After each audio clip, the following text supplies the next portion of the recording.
Monsieur le Président, Mesdames et Messieurs les membres de la Commission, Monsieur le Procureur général, il y a presque un an, jour pour jour, nous avions le plaisir, Monsieur le Procureur général et moi-même, de vous accueillir pour installer la commission dite Cour de cassation 2030. Il était souligné alors l'importance majeure que revêtirait la conduite d'une réflexion d'ampleur pour la Cour de cassation en particulier et pour l'institution judiciaire dans son ensemble. L'année écoulée a confirmé, s'il en était besoin, la pertinence d'engager des réflexions, de partager des idées sur l'avenir de la Cour de cassation, cour fêtière au cœur des enjeux pour la justice. Et avec Monsieur le Procureur général, nous sommes particulièrement heureux de vous retrouver en présentiel pour recevoir votre rapport, aboutissement d'un chantier vaste et ambitieux. Je crois pouvoir dire d'emblée, pour avoir suivi tout au long de l'année les grandes orientations de vos travaux, que vous avez œuvré collectivement, et votre présence le démontre, et intensément pour mener à bien cette importante mission qui relève quasiment du défi. Alors que vous nous remettiez, Monsieur le Président, le fruit de vos réflexions, je tiens, avec Monsieur le Procureur général, à vous remercier tout particulièrement pour avoir conduit la réflexion pendant ces 12 mois, à un rythme soutenu, puisque vous avez tenu 11 réunions plénières, 40 réunions en sous-commission, sans compter de nombreuses réunions de méthodologie et autres réunions dites de cadrage. Je tiens également, bien sûr, à remercier chaleureusement et collectivement, pardon de ne pas vous citer tous, l'ensemble des membres de cette commission, qui, en dépit de leurs nombreuses activités, vous avez tous nourri avec détermination et constance la réflexion, tout en participant aux nombreuses réunions et en préparant des notes de problématiques. Je sais que vos réunions ont été riches, mais aussi conviviales, et que vos échanges, vos avis divergents, convergents, mais à la fin convergents, ont contribué, dans le cadre d'une démarche constructive, collégiale et rigoureuse, dans le respect des opinions de chacun, à la richesse des nombreuses propositions que vous formulez. En particulier, et remercier Madame Sandrine Ziantara, avocate générale, qui a accompagné activement Monsieur le Président Potoki dans cette belle aventure pour la rédaction du rapport, et Messieurs les Présidents Soulard et Catala, mais que l'ensemble des membres en fait soient très chaleureusement remerciés. Vous savez que les travaux se sont déroulés en plusieurs étapes. Il y a eu des discussions générales et ensuite 3 axes ont été proposés: l'environnement juridique de la Cour de cassation, son environnement institutionnel et son environnement international. Vous avez entendu de nombreuses hautes personnalités qui avaient des approches plurielles de la Cour de cassation et de l'institution judiciaire, et je vous remercie, avec Monsieur le Procureur général, très chaleureusement d'avoir consacré tant de temps, et à toutes ces personnalités entendues également, dans le cadre d'une approche pluridisciplinaire. Il y a eu une deuxième phase d'analyse par thématique et l'élaboration de propositions concrètes. Je sais que vous avez suivi une méthodologie très précise, avec des notes de problématiques rédigées par l'un ou l'autre des membres de la commission. Vous avez eu des échanges en commission, en sous-commission, des séances plénières. Et je tiens à saluer la méthode de travail empreinte de rigueur et garante d'un débat respectant un principe directeur qui règne à la Cour de cassation, c'est-à-dire le principe de la contradiction, et principe, comme vous l'avez souligné dans ce rapport exceptionnel, principe qui participe de l'état de droit.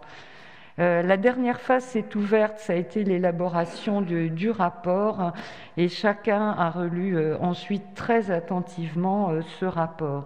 Il s'agit donc d'une masse considérable de travail réalisé, et dans un document court mais complet, accessible et précis, et je dois dire que la lecture en est très aisée, mais également avec une hauteur de vue dans la première partie, moi qui m'a particulièrement marquée. Je pense que cette première partie pourrait servir de cadre, si la possibilité nous en est donnée, pour les États généraux. Je n'ai que trop parlé, Monsieur le Président Potocki. Ensuite, Monsieur le procureur général et moi-même reprendrons la parole pour vous faire connaître ce que nous inspire, en fait, les premières idées que nous inspire ce rapport. Monsieur le Président Potocki. On est là.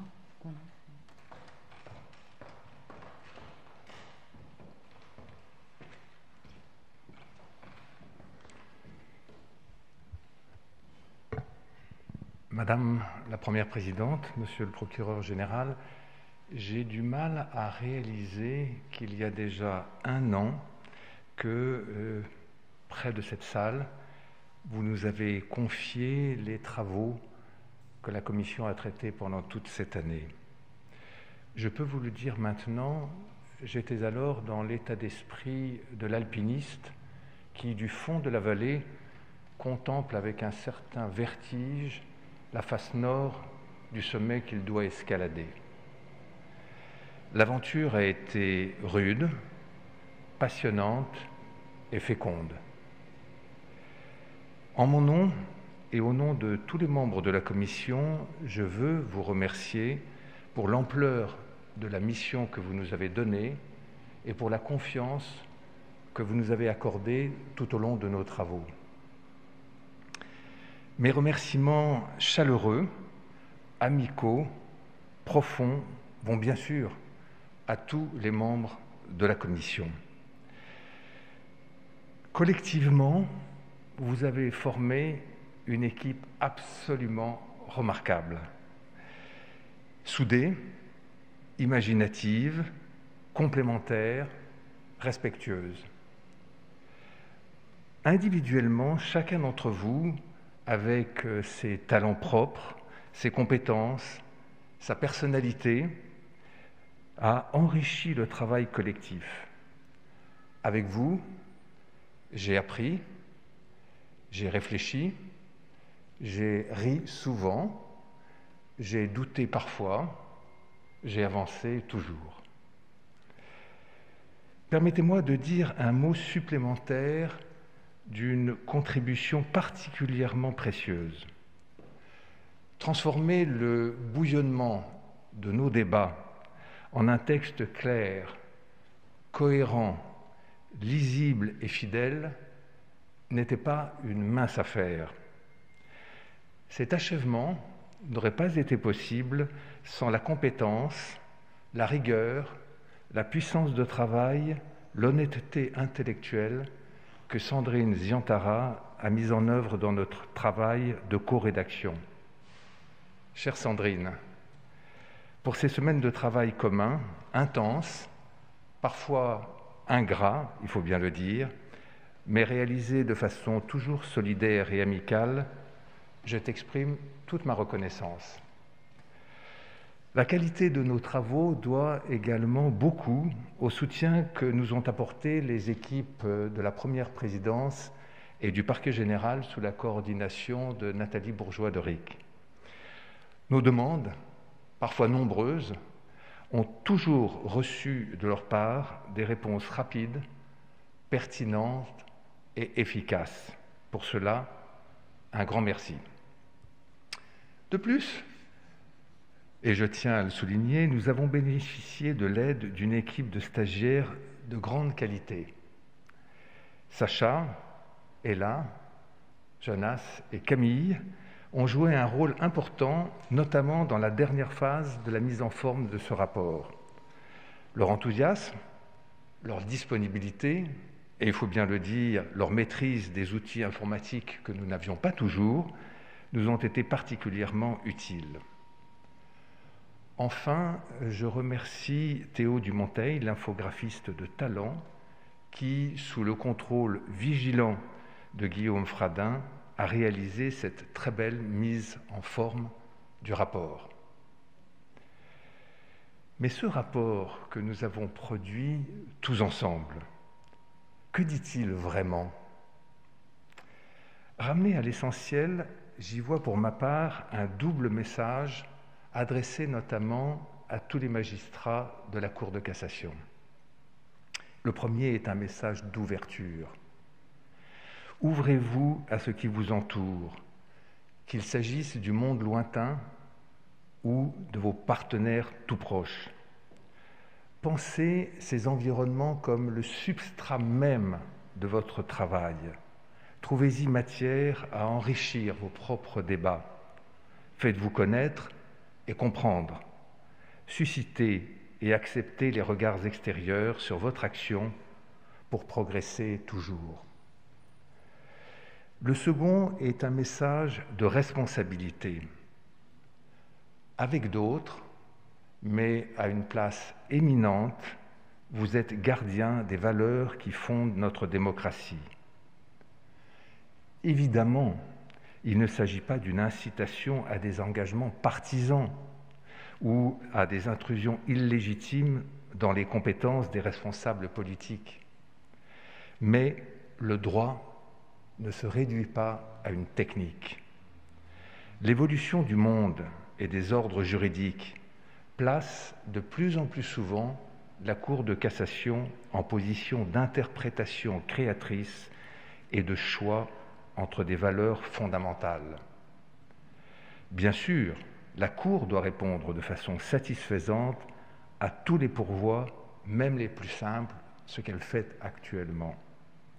Mais elle doit également disposer des ressources lui permettant de s'investir pleinement dans les cas les plus complexes.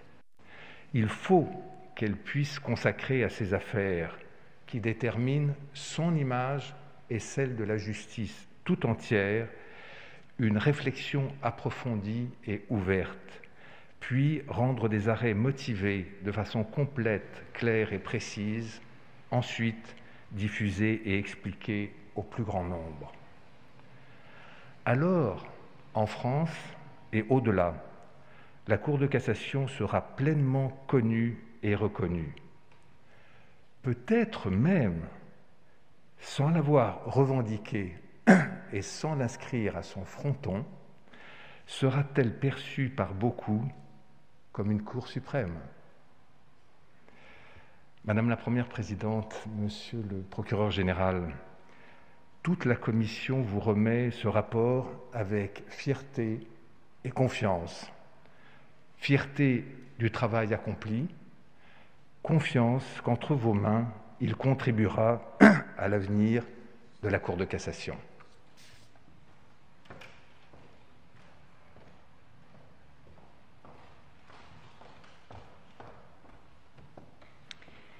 Merci beaucoup, Monsieur le Président. Donc, vous vous en souvenez, nous avions souhaité avec Monsieur le Procureur général que la réflexion de cette commission, si elle s'inscrit dans la continuité des réformes mises en œuvre ces dernières années et tout au long de ces derniers mois, ait un objet nouveau, en ce que vous étiez invité à proposer une réflexion prospective. Je sais que vous êtes astreint à suivre cette ligne directrice et que vous avez relevé le défi de vous projeter autant que faire se peut, sans prédire, mais en proposant de construire dans les 10 années à venir et de répondre aux enjeux multiples et complexes que vous y avez préalablement analysés. Ce qui est particulièrement intéressant et que je tiens en premier lieu à souligner, c'est que vous avez élaboré des recommandations à échéances variables, ainsi dans une vision quasi idéale, mais réaliste, de ce qui se pourrait être la Cour de cassation en 2030. Vos recommandations pourraient être déclinées à court, moyen et plus long terme. Dans un monde sous tension, au pluriel, comme vous le soulignez, la Cour de cassation doit savoir et pouvoir s'adapter. Dans un environnement occidental marqué, c'est parfaitement analysé dans la première partie du rapport, et je dois dire qu'à titre personnel, cette première partie m'a vraiment marquée. Donc, l'environnement occidental marqué par le syndrome de fatigue démocratique, dont vous rappelez la qualification par un historien belge, la justice est tantôt attendue, tantôt rejetée. De fait, les derniers sondages le confirment, si les politiques sont mal aimés, les citoyens français marquent également une défiance accrue à l'égard de leur justice. Or, le rôle de la Cour de cassation ne peut être celui d'un observateur distant, bien qu'intervenant en fin de la chaîne procédurale pour dire le droit. Elle n'en traite pas moins des questions humaines, des conflits entre personnes physiques ou morales, des sujets juridiques qui font débat dans la société. La Cour est saisie de la complexité des situations et des incertitudes auxquelles sont confrontées nombre de personnes. La Cour de cassation, au sommet de la hiérarchie judiciaire française, doit, parce qu'elle dialogue avec les juges en interne et avec les autres juridictions supérieures en Europe et dans le monde, tenir compte de la mondialisation, phénomène bien identifié, d'ouverture aux échanges multilatéraux de toute nature et qui irrigue l'ensemble des contentieux. Elle doit aussi et surtout avec elle, l'ensemble de l'institution judiciaire, appréhender le phénomène proche mais différent et moins connu de globalisation. Au croisement de la doctrine néolibérale et du développement à un rythme effréné des techniques de traitement et de transmission des informations, elle marque son empreinte sur le droit et la justice dans un mouvement de privatisation du droit. Pour répondre à cette urgence démocratique, vous nous invitez à changer de paradigme afin que la Cour de cassation occupe la place qui doit être la sienne au cœur de la démocratie, pour permettre que s'instaure un débat, une discussion ouverte aux opinions différentes, au moyen d'outils procéduraux garants des valeurs que la Cour de cassation doit appliquer et faire respecter.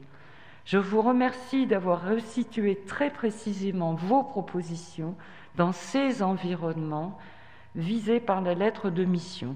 Vous avez ainsi retenu 37 recommandations classées en 3 axes que j'accueille comme des missions essentielles qui doivent être sans cesse réinterrogées à la lumière des constats que vous avez posés, où la fragilisation de l'État-providence rencontre la violence des contestations. La première concerne l'adhésion à l'autorité de la Cour de cassation, qui passe bien sûr par la confiance, laquelle implique la connaissance et l'ouverture, comme vous l'avez souligné, Monsieur le Président. En effet, comme vous l'indiquez, la Cour de cassation détient institutionnellement une autorité qu'il lui faut mettre en œuvre en faisant de l'élaboration de la justice un espace vivant de dialogue démocratique. Surtout, vous rappelez une chose essentielle qui doit, à mon sens, guider toute l'action de la Cour de cassation, la responsabilité qui est celle de cette Cour d'assurer la défense de l'État de droit.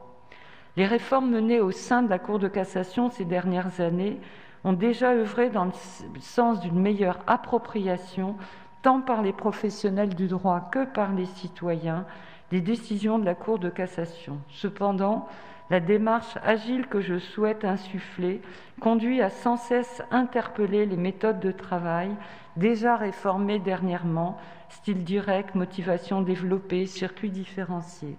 Les recommandations qui sont faites concernant notamment une motivation encore plus enrichie pour rendre compte des choix que le juge fait et expliciter la nécessaire interprétation créatrice des normes d'origine diverses, ou encore le développement de la procédure interactive feront dès la rentrée de septembre 2021 l'objet de réflexions pratiques au sein de cette Cour pour permettre à court terme une traduction concrète dans le fonctionnement des chambres. La possibilité d'intégrer une opinion minoritaire, plus éloignée de notre tradition, comme il est souligné dans le rapport, viendra utilement enrichir les réflexions en cours au sein des groupes de suivi sur les réformes de la Cour. Le deuxième axe des recommandations répond au constat remarquablement posé dans le rapport sur la complexité du droit et l'enjeu que cela représente pour la Cour de cassation. Ce ne sont pas moins de 22 recommandations que vous avez formulées sur cette thématique. Bien que la Cour de cassation ait déjà posé des jalons solides d'un dialogue structuré avec les autres juges, que ce soit en interne ou à l'international, il n'en demeure pas moins que vos propositions pour renforcer ce dialogue, notamment en accueillant des juges de juridiction supérieure d'États membres de l'Union européenne, ou encore en créant une structure permanente de dialogue entre la Cour de cassation, le Conseil d'État, le Conseil constitutionnel, et toutes ces propositions suscitent de ma part un vif intérêt. Vous savez que je suis très attachée au dialogue de la Cour de cassation avec les cours d'appel. Vos propositions à cet égard rencontrent toutes les actions déjà mises en œuvre, tant institutionnelles que juridictionnelles, l'Office du juge, créateur de jurisprudence, étant au cœur des préoccupations de la Cour. De même, mon expérience au sein de plusieurs juridictions de première instance et à la Cour d'appel de Paris, ou en qualité de présidente de la formation siège du Conseil supérieur de la magistrature, m'autorise, je crois, à accueillir avec beaucoup d'intérêt la proposition numéro 16, favorable à l'alternance pour les magistrats entre les fonctions juridictionnelles à la Cour de cassation et au sein des juridictions du fond. J'ai été marquée, dès mon arrivée à la Cour, par l'absence d'équipe autour du juge. C'est une particularité de la Cour de cassation. Alors qu'en première instance et en cour d'appel, un mouvement progressif, mais déjà ancien, a permis de structurer de plus en plus l'aide à la décision. Aussi, votre recommandation développée et particulièrement argumentée sur la création d'un grand service d'appui aux magistrats retient toute mon attention et, j'espère, retiendra l'attention de la chancellerie, sans laquelle nous ne pouvons rien faire en termes budgétaires. La notion d'urgence peut paraître antinomique avec l'office du juge de cassation. Pourtant, je vous rejoins totalement quand vous abordez concrètement cette question pour proposer un circuit d'urgence, d'autant que j'ai déjà instauré dernièrement un groupe de travail sur le signalement des pourvois. Je crois pouvoir dire que les travaux de la Cour de cassation et de la Commission se sont enrichis mutuellement. Et c'est pas simplement la face nord de l'Everest que vous avez empruntée, mais nous vous avons accompagné dans ce chemin.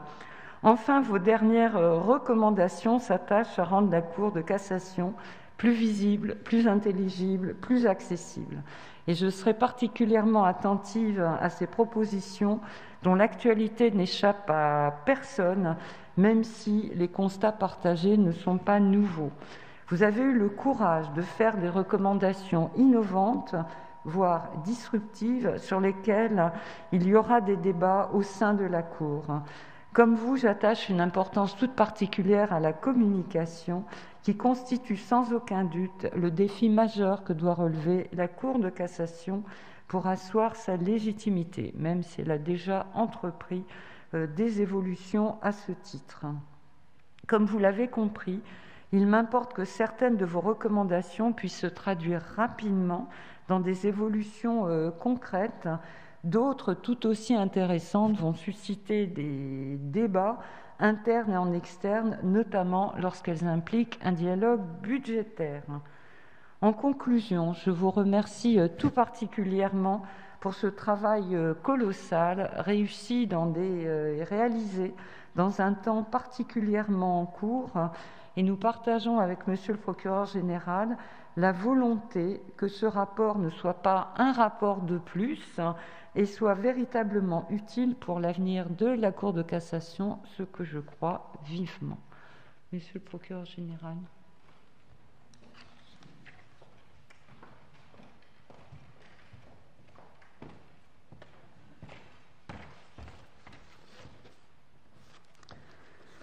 Monsieur le Président, merci Madame la Première Présidente, Monsieur le Président, cher André Potoki, Mesdames et Messieurs les membres de la Commission de réflexion de la Cour de cassation 2030, la remise du rapport de la Commission que vous avez, dans le cadre de laquelle vous avez travaillé depuis bientôt un an, constitue à l'évidence un moment fort pour notre institution.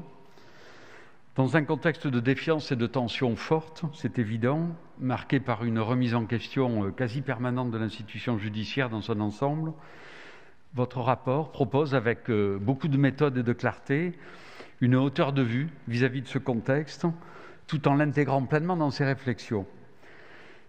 C'est le résultat, je l'ai dit, d'une année entière de travaux que je sais remplie de réunions, d'échanges intenses et d'auditions de personnalités diverses.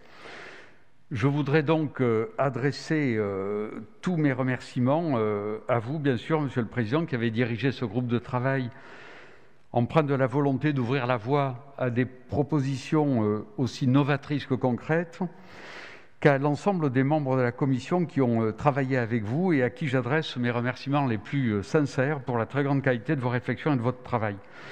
Je voudrais aussi associer à ce travail, en émettant à son endroit un message tout particulier, je voudrais adresser de forts et vifs remerciements à Sandrine Diantara, avocate générale, pour le rôle essentiel qu'elle a joué à vos côtés dans la finalisation de l'ensemble de ces travaux.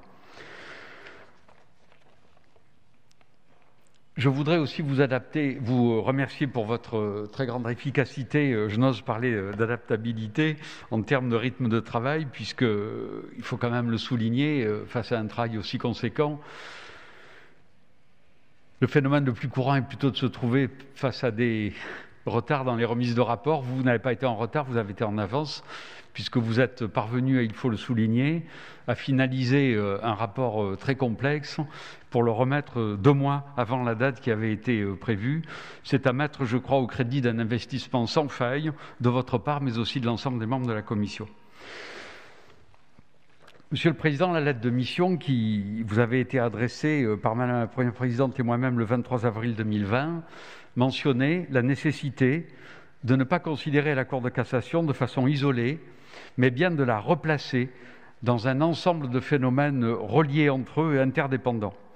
Je pense que le rapport que vous avez déposé répond tout à fait à cette attente, en rappelant le rôle juridique et social éminent et déterminant de la Cour. Mais votre travail ne donne pas seulement des préconisations concrètes, applicables à moyen terme. Je pense qu'il apporte aussi une véritable vision des défis rencontrés par la Cour.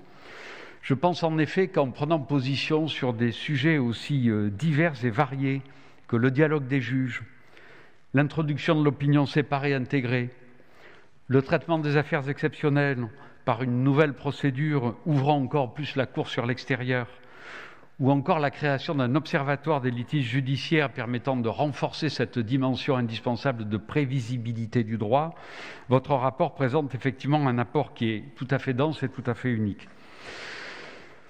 Il nous appartient donc désormais de nous saisir du contenu de votre rapport et de ses propositions qui permettent, j'en ai la conviction, de regarder l'avenir avec pragmatisme et d'envisager des avancées significatives. Évidemment, je ne peux, vous le comprendrez, éviter d'en dire un mot, même si ça n'est pas la place la plus importante du rapport, mais une de ces parties y est consacrée, les apports de ce texte sur la place du parquet général et l'évolution de son rôle appellent de ma part quelques observations. Votre rapport rappelle le rôle du parquet général qui, selon la formule consacrée depuis quelques années dans la loi, rend des avis dans l'intérêt de la loi et du bien commun et éclaire la Cour sur la portée de sa décision. En proposant d'associer pleinement les avocats généraux aux travaux de préparation du traitement des contentieux d'intérêt public majeur par une veille juridique ou par la détection des questions nouvelles, le texte de votre rapport qui nous est remis entre en résonance avec l'expression bien connue de Jean-Louis Nadal selon laquelle le parquet général doit être une fenêtre sur l'extérieur. Depuis mon arrivée à la Cour en novembre 2018, vous savez que je porte et partage la proposition développée dans le rapport de la nécessité pour le parquet général de travailler autrement, d'abord en développant une politique de spécialisation. On ne sera jamais des magistrats spécialisés autant que ceux du magistrat du siège, ne serait-ce que pour des questions de nombre. Nous sommes quand même beaucoup moins nombreux. Depuis 3 mois, vous le savez peut-être, nous avons institué dans chaque chambre des référents thématiques qui sont en fait déjà une première démarche vers cette spécialisation sur la base de la construction d'une liste de thèmes complexes ou émergents. C'est déjà un premier pas. Deuxième possibilité qui est aussi évoquée dans votre rapport, qui est effectivement de travailler autrement pour faire évoluer les modes d'intervention du parquet général de façon à contribuer davantage à la sécurité juridique des décisions qui sont rendues. Je pense que cet axe de travail est particulièrement intéressant et mérite, à mon sens, effectivement d'être creusé et développé, notamment en regard du circuit court, compte tenu des nouvelles façons de travailler, et dans lesquelles l'avocat général aura effectivement, s'il intervient dans ces dossiers, un rôle majeur aux côtés du doyen, du rapporteur et du président pour effectivement renforcer la sécurité juridique des décisions qui interviendraient dans le cadre de ce circuit court. De même, comme je l'ai exprimé déjà publiquement, vous le savez, je suis favorable et je porte avec mes collègues un projet de modification des textes, redéfinissant la fonction et le statut spécifique des avocats généraux, pour préciser que ces derniers ne relèvent pas de l'autorité hiérarchique du garde des Sceaux et qu'ils exercent leurs fonctions en toute indépendance devant les chambres de la Cour. Je me réjouis donc fortement du fait que ce rapport se soit emparé de ces problématiques importantes et je souscris bien évidemment entièrement au constat du rapport selon lequel le renforcement de la coopération et de la synergie qui doit exister à la Cour entre l'ensemble des magistrats de la Cour, siège et parquet général, est un facteur d'efficacité et de légitimité indispensable pour la Cour suprême. Enfin, l'actualité récente démontre le besoin urgent pour l'institution de développer ce qu'on pourrait qualifier de stratégie proactive de communication, qui constitue bien évidemment l'objet d'une recommandation de votre rapport. Je crois qu'aujourd'hui, la complexification du droit et sa moindre accessibilité à la fois à la presse et à l'opinion publique et à nos concitoyens fait que la motivation des décisions de justice, aussi enrichies soient-elles, ne suffit plus et qu'il faut effectivement faire un effort supplémentaire pour mieux expliquer à l'opinion publique les décisions qui sont rendues. En ce sens, doter la Cour d'une fonction de porte-parole, créer une web TV ou filmer ou diffuser des séances préparatoires publiques constitue effectivement autant de réflexions qu'il conviendra d'approfondir pour rendre les décisions de la Cour plus visibles, plus intelligibles et plus accessibles à nos concitoyens. Monsieur le Président, Mesdames et Messieurs les membres de la Commission, la remise de votre rapport s'inscrit donc à l'évidence dans un contexte que l'institution ne peut ignorer, celui des critiques envers l'institution, du sentiment d'une justice qui fonctionne ou fonctionnerait mal et qui serait laxiste. Vous savez pour autant que ce contexte sera bientôt aussi celui d'un temps de réflexion que l'on ne peut que espérer constructif au niveau national et local sur la place de la justice dans notre état de droit, sur la réaffirmation de la séparation des pouvoirs et sur le rappel de l'autorité du droit et par là même de la Cour de cassation.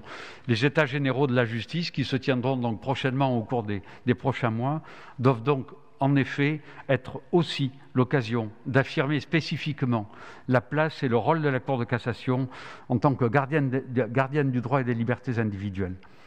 À cet égard, votre rapport constitue, à n'en pas douter pour notre institution, une réserve forte d'idées, de propositions concrètes et de rappels essentiels sur la place de la justice dans notre démocratie, ainsi que sur l'autorité et la légitimité, ainsi que son rôle normatif de la Cour de cassation. Soyez-en donc toutes et tous vivement remerciés.